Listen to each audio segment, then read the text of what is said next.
دعا کریں کہ اللہ تعالیٰ اپنے حبیب پاک علیہ الصلوۃ والسلام کے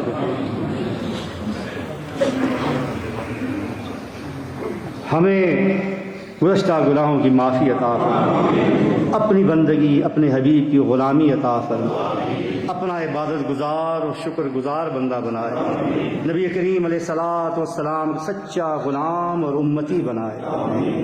اللہ تعالی ہمارے گناہ خطائیں غلطیاں معاف فرمائے، اپنی بندگی اور اپنی حبیب کی غلامی سے نوازے، نسبت رسولی سے ہمارے سینے منور فرمائے، ہماری آج کی نشست کو اپنی بارگاہ میں قبول اور مقبول فرمائے۔ اللہ تعالی ہمارے ماں باپ پر رحم فرمائے، ان کی ہر مشکل کو آسان فرمائے، ان پر اس طرح رحم فرمائے کہ جس طرح انہوں نے ہمارے بچپن میں ہم پر رحم فرمایا۔ جن کے ماں باپ فوت ہو گئے ہیں ایک یا دونوں، اللہ تعالیٰ ان کی مغفرت فرمائے، ان کی درجات بلند فرمائے۔ اللہ تعالیٰ ہمارے بیوی بچوں پر رحم فرمائے، انہیں ہماری آنکھ کی ٹھنڈک اور دل کا سکون بنائے۔ اللہ تعالیٰ ان کی ہر مشکل کو آسان فرمائے۔ اللہ تعالیٰ ان کے تمام مسائل کو اپنے ذمہ لے لے۔ اللہ تعالیٰ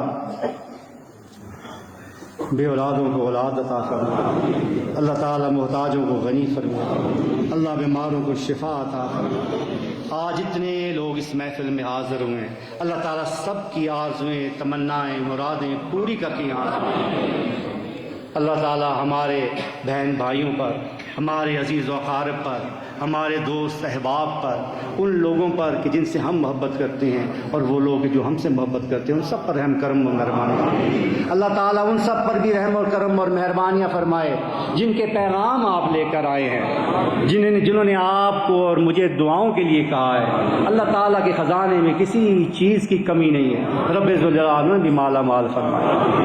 اللہ تعالیٰ رب العزت ہے، عزتوں کا محافظ ہے۔ اللہ تعالیٰ ہم سب کی عزتوں میں اضافہ فرمائے، ہماری عزتوں کی حفاظت فرمائے، ذلت رسوائی بیزتی بدنامی شرمندگی سے بچائے۔ اللہ تعالیٰ ہمارا شرم پردہ رکھے، اس دنیا میں بھی اور آخرت میں بھی، اپنوں کے سامنے بھی اور غیروں کے سامنے۔ اللہ تعالیٰ کائنات کے تمام خزانوں کا خالق بھی ہے اور مالک بھی ہے۔ وہ جسے دینا چاہے کوئی روک نہیں سکتا، اور جسے دینے سے روک دے اسے کوئی دے نہیں سکتا۔ وہ جسے چاہے مال اور مال فرما دے۔ اللہ تعالیٰ تمام حاضرین محفل کو غنی کر کے یہاں سے اللہ تعالیٰ سب کو مال اور مال فرمائے۔